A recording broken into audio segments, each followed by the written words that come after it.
Bueno chicos, ahora resolvemos el problema número 5, que es una pregunta de verdadero y falso. Nos va a ayudar a entender un poco más acerca del análisis de la resistencia del parecer. Dice lo siguiente: se puede decir que la resistencia eléctrica es todo aquello que se opone al paso de la corriente eléctrica. Indique la verdad o falsedad de las siguientes proposiciones. En un conductor rectilíneo, lo que hemos nosotros analizado en la teoría, dice lo siguiente. 1. Si se aumenta la sección transversal, entonces disminuye la resistencia. 2. Si se duplica el voltaje, entonces se duplica la corriente eléctrica. 3. Si se duplica la corriente eléctrica, entonces se duplica el potencial eléctrico.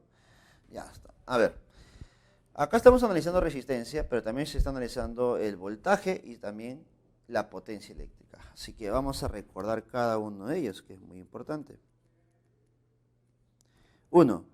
Me hablan de la resistencia eléctrica, ¿no? Si aumenta la sección transversal. Entonces recordemos, la resistencia se calcula como la resistibilidad por la longitud sobre el área. Yo te pregunto, aquí te das cuenta cuál es la relación entre la resistencia, la longitud y el área, ¿cierto? Date cuenta que si yo aumento la longitud, ¿qué está pasando con la resistencia? La resistencia aumentará. Pero si yo disminuyo la longitud, la resistencia va a disminuir. ¿Listo? Ahora, notarás que la resistencia y el área también están relacionadas, pero de manera inversa. ¿Eso qué significa? Si yo aumento el área transversal, ¿qué pasa con la resistencia? Va a disminuir. Y si yo disminuyo el área transversal, ¿qué pasa con la resistencia? Va a aumentar. Por lo tanto, la primera proposición me dice, si se aumenta la sección transversal, entonces disminuye la resistencia. Efectivamente, ¿no? Eso es verdad. Es verdadero, ¿no? Vamos con la proposición 2. Si se duplica el voltaje, entonces se duplica la corriente eléctrica. Voltaje, corriente. Bueno, creo que está relacionando la ley de Ohm, ¿no? Voltaje es igual a I por R. Ahí nos damos cuenta cuál es la relación entre estas. ¿Qué pasa si el voltaje se duplica? Entonces se duplica la corriente eléctrica. Efectivamente, se va a duplicar la corriente eléctrica. Alguno tal vez pensará, profesor, pero si el voltaje se duplica, ¿por qué no se duplica la resistencia? Recuerda que para que se modifique la resistencia se deben modificar sus dimensiones, es decir, la longitud, el área o tal vez la resistibilidad. Pero dime, si tú varías el voltaje, ¿el tamaño de la resistencia cambiará? Obviamente que no. Entonces, ¿quién debe cambiar? La corriente eléctrica. Por lo tanto, si existe un cambio del voltaje, directamente ¿quién va a cambiar? La corriente eléctrica. Por lo tanto, la segunda proposición también es verdadera. Y vamos en la 3. En la 3 me hablan de la potencia eléctrica relacionada con la corriente eléctrica. ¿Listo? Por lo tanto, vamos a usar la siguiente relación. La potencia es igual a la resistencia por la corriente eléctrica al cuadrado. ¿Listo? Recuerda que existen muchas relaciones para la potencia, pero la que me importa a mí es la que le relaciona la corriente eléctrica con la resistencia directamente. Y dice lo siguiente, si se duplica la corriente eléctrica, entonces se duplica la potencia. A ver, si hay más corriente, hay más potencia, ¿cierto? Pero ten cuidado, ¿eh? Es una corriente al cuadrado. ¿Qué significa eso? Si nosotros duplicamos la corriente, sería 2 veces el mismo valor, 2 veces I. Pero como está elevado al cuadrado, ¿qué factor se genera adelante? Un 4. Por lo tanto, ¿qué pasaría con la potencia? No se duplica, sino se cuadruplica. ¿Te das cuenta? Entonces, la proposición número 3 sería falsa, ¿cierto? Claro, sería falsa. Claro, porque te dicen, si la corriente se duplica, entonces se duplica la potencia. Eso es falso. Por lo tanto, notamos claramente que en este problema no hay una clave, chicos. No hay clave. ¿Listo? La respuesta es verdadero, verdadero, falso. Listo. Pregunta número 6. Dice lo siguiente. Una de las resistencias en el circuito puede disipar un máximo de 18 watts sin sufrir ningún daño. Determinar la máxima potencia que puede disipar el circuito. Me preguntan la máxima potencia que puede disipar el circuito. Listo. Si me dicen que cada una de las resistencias del circuito disipa un máximo de 18 watts sin sufrir ningún daño. ¿Está? Entonces me están dando la potencia de cada uno de las resistencia, ¿cierto? Cada una de las resistencias en el circuito puede disipar un máximo de 18 watts. Un máximo de 18 watts. Ahora, necesariamente todos generan esa potencia, necesariamente. ¿Tú qué crees? Yo sé que uno nada más, como máximo, puede generar eso. Pero si me están pidiendo la máxima potencia que puede disipar el circuito, yo debo encontrar la resistencia equivalente y debo saber esta resistencia equivalente cuánto es lo que disipa, ¿sí o no? ¿Está? Entonces, vamos a hacer eso. Ponemos por aquí. Date cuenta que este 2 con el 2 ohm y 2 ohm se encuentran en paralelo, ¿cierto? Y al estar en paralelo, dime, y al estar en paralelo, ¿qué vamos a notar nosotros? Al estar en paralelo, puedo reducir y decir que el equivalente entre estos dos sería el producto sobre la suma, ¿cierto? ¿Y cuánto es el producto sobre la suma? 1. Ahora, notarás que este resultado que es 1 ohm, con este valor que es 2 ohm, ¿cómo se encuentra? En serie. Y si están en serie, ¿cómo se calcula el equivalente? Con la suma, ¿no? Entonces la resistencia equivalente es la suma de 1 más 2. ¿Y eso cuánto es? 3 ohm, ¿cierto? Entonces, yo puedo decir que la diferencia de potencial entre A y B, entre estos dos puntos, solamente se genera una sola resistencia, que vale 3 ohm. ¿Listo? Ahora, vamos a ver cómo usamos el dato que nos dan, dice. Cada una de las resistencias del circuito puede disipar un máximo de 18 watts. ¿Listo? Ahora, ¿cómo se calcula la potencia, chicos? ¿Cómo se calcula la potencia? La potencia, recordemos del problema anterior, se calcula como resistencia por corriente al cuadrado. ¿Listo? Pero me están diciendo que la potencia máxima que genera una de las resistencias es de 18. Por lo tanto, si la potencia es máxima, por lo tanto puedo decir que la corriente eléctrica que se está generando también es máxima. ¿Sí o no? También es máxima. Entonces diremos lo siguiente. La potencia es igual a 18. La resistencia, no importa cuál sería la resistencia que yo analice, sería el mismo valor. Ahora, ¿qué pasaría si las resistencias fueran diferentes? Entonces tendría que analizar una por una y ver cuál es la que me genera el mayor valor máximo, bueno, para que pueda coincidir. Pero como todas son iguales aquí, vale 2 por la corriente eléctrica máxima, que es al cuadrado. Por lo tanto, aquí notamos claramente que nuestra corriente eléctrica máxima, ¿cuánto debe ser? Debe ser 3 amperes. Entonces, tú debes identificar en cuál de estas resistencias la corriente es máxima. Entonces, para eso, recordemos algo. Si por aquí yo tengo una corriente I1 que está ingresando, dime, cuando llega a este nodo y se encuentra con dos resistencias iguales, ¿qué pasa con la corriente? Se va a separar, ¿cierto? La primera ley de Kirchhoff o ley de nodos. Pero como son iguales las resistencias, por arriba pasa la misma corriente que por abajo, que obviamente sería I1 entre 2, ¿cierto? Y por aquí I1 entre 2. Y luego, cuando se encuentran en este nodo, ¿qué va a pasar con esa corriente?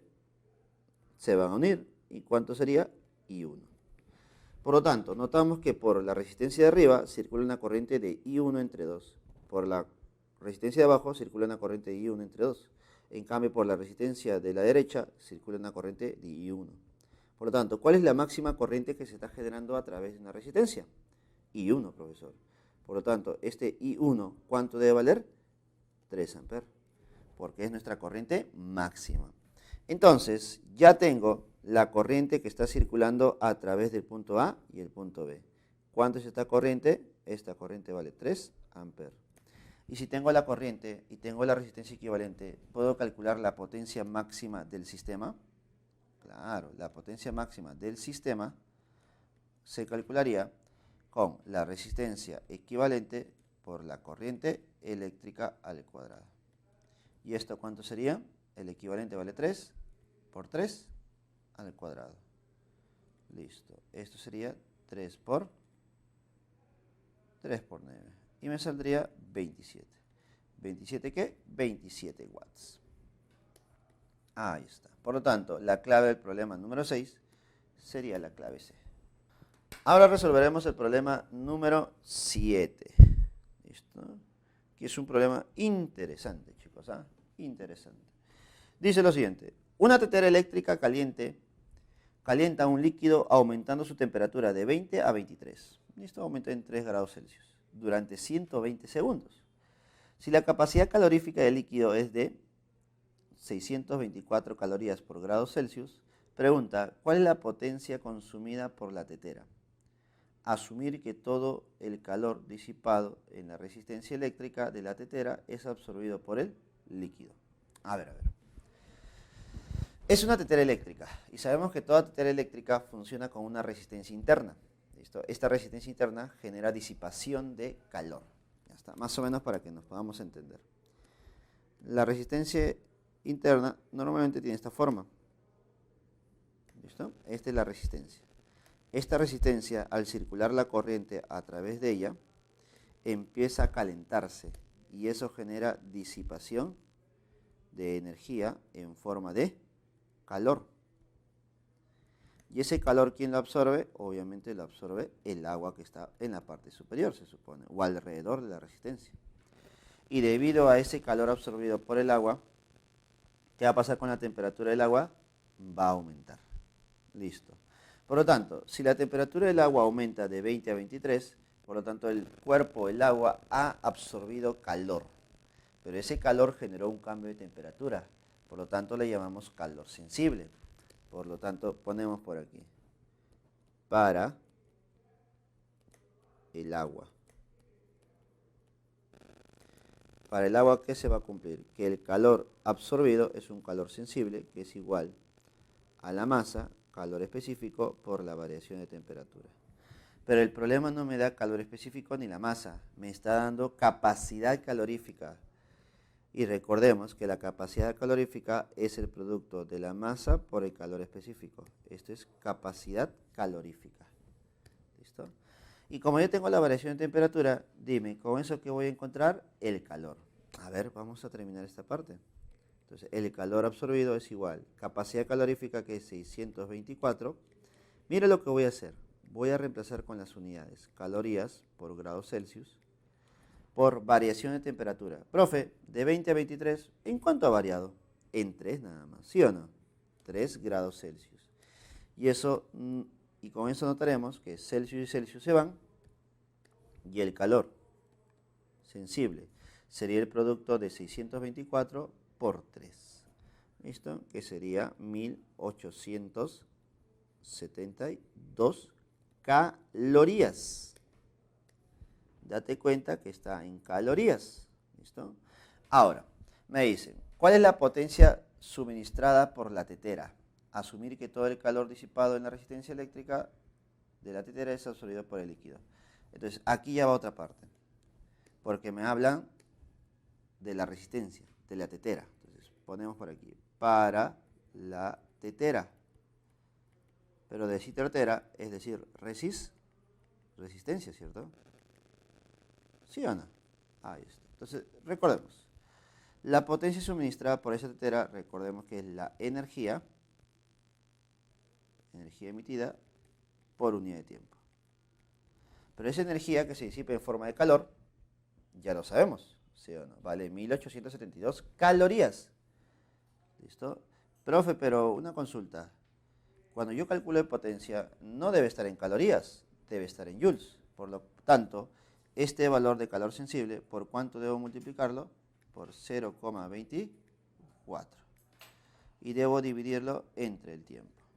Ahí está. Reemplazo el valor, que sería 1872 por 0,24. Y lo dividimos entre el tiempo, que sería 120. ¿Listo? Entonces, recuerda que ha sido muy importante el dato que nos están dando, pues, ¿no? Un joule es igual a 0,24 calorías. ¿Listo? Entonces, aquí la potencia, ¿cuánto me va a quedar? 65 watts. ¿Listo? Ahí está. Entonces, la pregunta número 7, ¿qué clave tendríamos? La clave sería la A, chicos. Pregunta número 8, chicos. Dice lo siguiente. En el circuito mostrado en la figura determine la intensidad de la corriente que circula por el resistor o resistencia de 4 ohm. Listo. A ver. Me están preguntando la corriente que circula por esta resistencia de 4. Pero dime, como el circuito es cerrado, la corriente que circula es la misma por todos lados, ¿sí o no? ¿Ya está? Así que debo calcular la corriente del sistema nada más. Ahora, nosotros aplicaríamos ley de Ohm cuando solamente existe un voltaje, pero ahora existen dos. Cuando existen dos, debo usar o debo guiarme en base al mayor.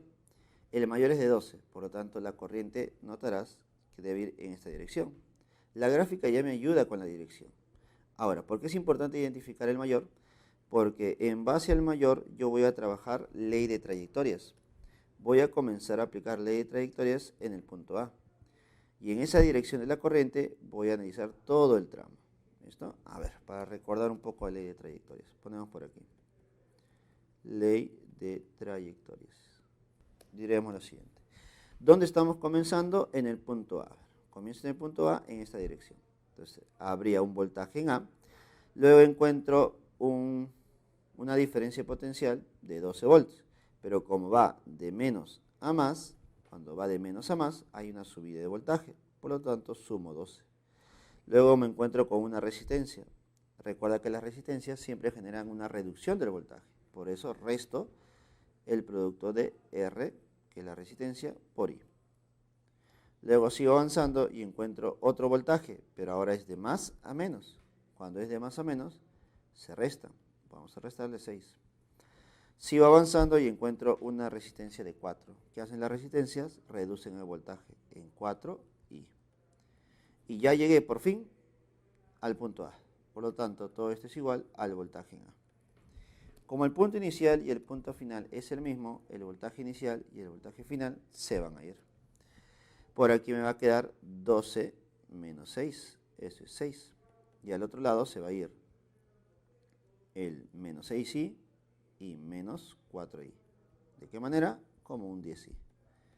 Por lo tanto, nuestra intensidad de la corriente eléctrica sería 0,6 unidades amper. ¿Listo? Y con eso terminamos los 8 problemas. Y nuestra clave sería la A. ¿Qué tal, chicos? Para terminar ya con la clase del día de hoy, les pongo en la pizarra las claves de las preguntas para casa. Espero que lleguen a la solución. Y si no, sigamos revisando un poco más los problemas hasta llegar a este resultado.